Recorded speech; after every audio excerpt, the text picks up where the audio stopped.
এই যে জায়গাটা দেখছো, এটা কিন্তু একটা মন্দির নয়, এমন একটা স্থান যেখানে আজও মানুষ বিশ্বাস করে শিব আর পার্বতীর বিয়ের আশীর্বাদ বেঁচে আছে। উত্তরাখণ্ডের পাহাড়ের কোলে অবস্থিত ত্রিযুগী নারায়ণ টেম্পল, আর এখানেই শিব পার্বতীর বিয়ে হয়েছিল। পুরাণ অনুযায়ী মা পার্বতী বহু বছর কঠোর তপস্যা করেছিলেন শুধুমাত্র মহাদেবকে স্বামী হিসেবে পাবার জন্য। তারপর এই পবিত্র স্থানে তাদের বিয়ে হয়। সবচেয়ে অবাক করার বিষয় হলো এখানে এখনও অখণ্ড ধূনি বা চিরন্তর আগুন রয়েছে, যেটাকে সেই বিয়ের আগুন বলেই মনে করা হয়।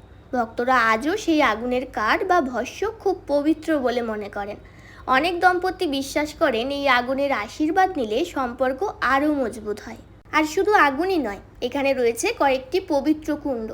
সবচেয়ে বিখ্যাত হলো সরস্বতী কুণ্ড। বিশ্বাস করা হয় এই কুণ্ডের জল ভগবান বিষ্ণুর নাভি থেকে উৎসারিত। এছাড়াও আছে রুদ্রকুণ্ড, ব্রহ্মকুণ্ড আর বিষ্ণুকুণ্ড। কথিত আছে শিব পার্বতীর বিয়ের আগে দেবতারা এই কুণ্ডগুলোর জলই ব্যবহার করেছিলেন পূজার জন্য। আজও এখানে আসা ভক্তরা এই পবিত্র জল মাথায় নেন, কেউ কেউ আবার স্নানও করেন। আরেকটা সুন্দর বিষয় হলো আজও এখানে বিয়ে হয়। অনেক জুটি দূর দূরান্ত থেকে এখানে বিয়ে করতে আসেন, কারণ তারা বিশ্বাস করেন যেখানে মহাদেব আর মা পার্বতীর বিয়ে হয়েছিল সেখানে বিয়ে করলে সম্পর্ক চিরস্থায়ী আশীর্বাদপূর্ণ হয়।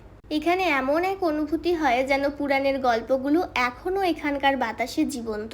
এ যেন এক স্বর্গীয় অনুভূতি। কেদারনাথ যাওয়ার রুটের কাছেই এই জায়গা। সোনপ্রয়াগ থেকে 12 থেকে 14 কিলোমিটার। অনেকে কেদারনাথ যাওয়ার আগে বা ফেরার পথেও এই জায়গায় যেতে পারেন। সবশেষে একটাই কথা বলবো, ট্রেকিং, পাহাড়, পুরাণ, আধ্যাত্মিকতা সব কিছু একসাথে অনুভব করতে চাইলে এই জায়গাটা সত্যি একবার জীবনে ঘুরে দেখার মতন।